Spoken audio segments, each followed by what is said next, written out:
Bienvenue dans cet épisode où nous allons présenter le concept de maladie vectorielle. Alors tout d'abord, quelques petits rappels sur ce qu'on appelle les maladies, la contamination et l'infection. Donc une maladie est caractérisée par un certain nombre de symptômes qui sont les manifestations de la réaction du corps lorsque celle-ci survient. Une maladie va être provoquée par la contamination par un agent pathogène. Alors cet agent pathogène peut être de diverses natures, une bactérie, un virus, certains protozoaires qui sont des cellules eucaryotes. Eucaryotes, c'est-à-dire cellules avec un vrai noyau, contrairement aux bactéries qui n'en possèdent pas et contrairement aux virus qui ne sont quasiment pas des cellules et même quasiment pas des êtres vivants.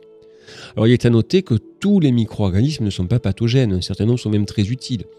Dans le cas du microbiote, qui est l'ensemble des êtres vivants qui vivent au contact de notre corps, que ce soit à la surface de la peau ou au niveau de l'intestin, eh bien, ils sont très utiles, soit pour défendre notre corps, soit pour aider à la digestion. Bref, revenons à cette contamination. Alors la contamination, c'est le fait que le micro-organisme pathogène, pour le coup, va être capable de passer les barrières qui nous protègent. Elles sont de deux types. La peau, qui tapisse l'extérieur du corps, et les muqueuses. Alors ce pathogène, il provient de divers endroits potentiellement. Il peut provenir de l'environnement, il peut être dans l'air, dans l'eau, ou il peut être également porté par un hôte, qui est très souvent un hôte de la même espèce que la personne qui va être contaminée. Et dans ce cas-là, eh bien, la contamination va se faire soit par contact, soit par l'intermédiaire des voies respiratoires, des voies digestives, des voies urinaires, bref, toute voie d'entrée qui permettra au micro-organisme de pénétrer dans l'organisme. Une fois qu'il est rentré, deux cas de figure, soit il va provoquer une infection, c'est-à-dire qu'il va commencer à se multiplier et provoquer la maladie, soit votre corps va répondre par les phagocytes, par les lymphocytes, bref, tout le système immunitaire dont nous pourrons parler plus tard. Et une fois que cette défense sera faite, eh bien, l'infection va s'arrêter. Nous allons traiter cette année d'une catégorie de maladies un peu particulière, où la contamination se fait par un hôte intermédiaire. C'est ce qu'on appelle les maladies vectorielles. Parmi ces maladies vectorielles, une des plus célèbres est le paludisme, qu'on appelle aussi la malaria. Alors qu'est-ce que le paludisme ? Eh bien, c'est une maladie qui va se caractériser par une très forte fièvre, qui va avoir lieu une trentaine de jours après l'infection, et qui peut s'accompagner de douleurs musculaires, avec un fort affaiblissement, des vomissements, des nausées, qui peuvent aller jusqu'à la mort de la personne. Cette maladie touche environ 40% de la population mondiale, c'est-à-dire qu'en fait 40% de la population est en contact avec celle-ci. Alors c'est assez curieux, vu que avec les déplacements actuels, elle devrait pouvoir se déplacer à toute la surface du globe. Elle va faire plus de 500 000 morts par an. Et pourtant, on n'en parle pas tant que ça. Bien, peut-être parce que justement, elle est localisée dans certaines zones du globe bien particulières. Alors, c'est une maladie qui est connue depuis longtemps. On sait qu'elle touche la population depuis près de 300 000 ans.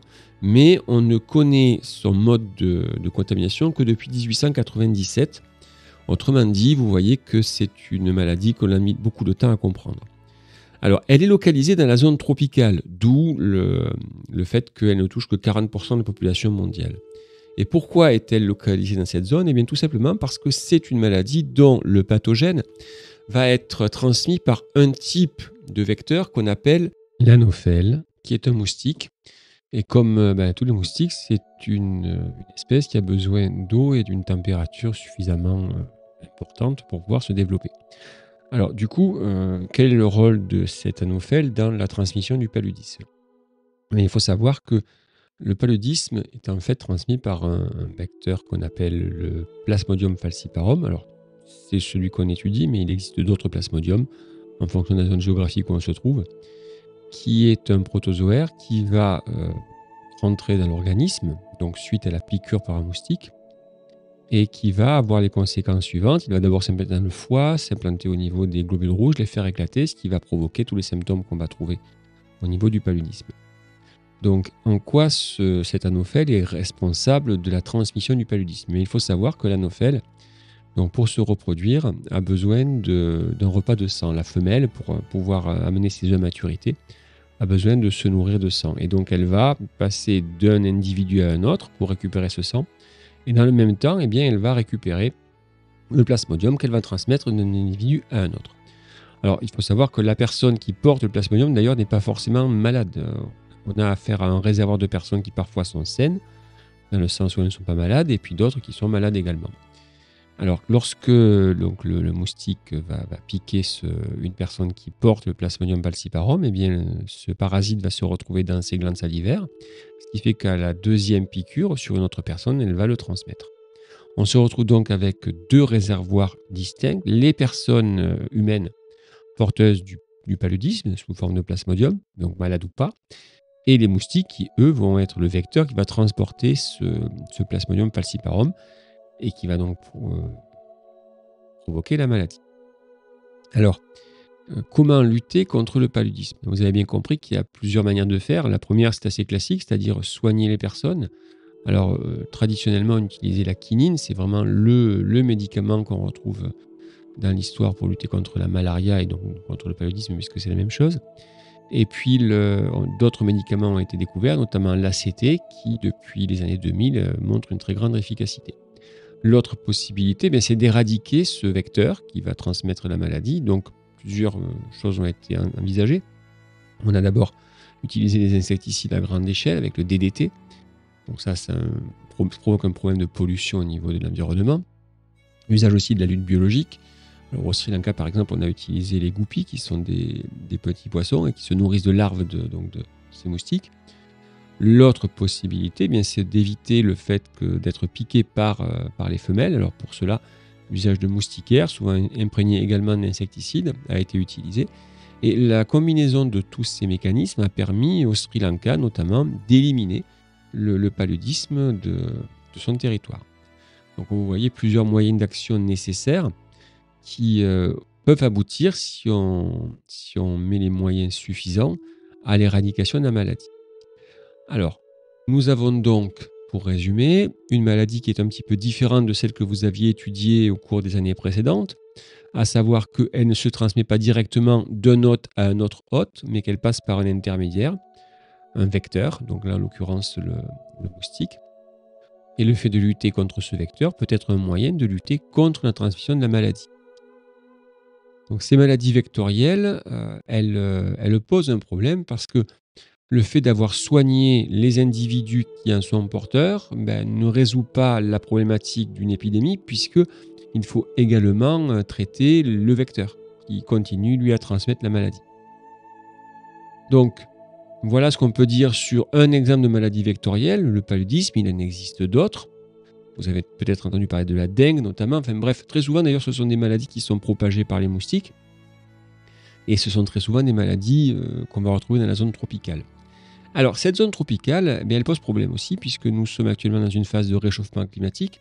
Et donc, les caractéristiques tropicales ont tendance à s'étendre. Et on remarque qu'en parallèle de cette augmentation de la zone intertropicale, on a une augmentation de la zone qui va être touchée par le paludisme. Autrement dit, le réchauffement climatique va avoir également un impact sur la transmission de certaines épidémies aux populations humaines. C'était donc la fin de cet épisode sur les maladies vectorielles. Donc les éléments à retenir par rapport à cette leçon du programme de seconde. Tout d'abord, premier élément, les maladies que vous connaissez, qui se transmettent directement par l'intermédiaire de bactéries, de virus ou de protozoaires, peuvent également se transmettre de manière indirecte. Deuxième point, cette transmission de manière indirecte oblige à agir sur l'élément, le vecteur, qui permet de transférer d'un hôte à un autre l'agent responsable de la maladie. Troisième élément, ça nous apporte la notion de réservoir. Alors, qu'est-ce que c'est que le réservoir de pathogènes ? C'est l'ensemble des individus qui sont porteurs de ce pathogène, d'ailleurs pas forcément en état malade. Le moustique n'est absolument pas touché par le paludisme, mais qui vont pouvoir transmettre l'agent pathogène à d'autres individus, d'ailleurs pas forcément de la même espèce qu'eux. Autrement dit, ça pose des problèmes de traitement d'une épidémie. Si on traite uniquement l'agent pathogène, mais qu'on ne traite pas le réservoir, on va voir l'épidémie se propager. Et enfin, un dernier point, le fait que ces réservoirs qui sont des moustiques en l'occurrence, leur répartition peut être modifiée par le réchauffement climatique. Autrement dit, on vient de voir là une conséquence indirecte d'une modification du climat qui a pour origine l'action de l'homme. Dans un prochain épisode, nous verrons la notion de microbiote que vous aviez déjà étudié en troisième dans l'objectif de découvrir qu'il aidait à la digestion, mais on va voir que ce microbiote il va avoir d'autres conséquences.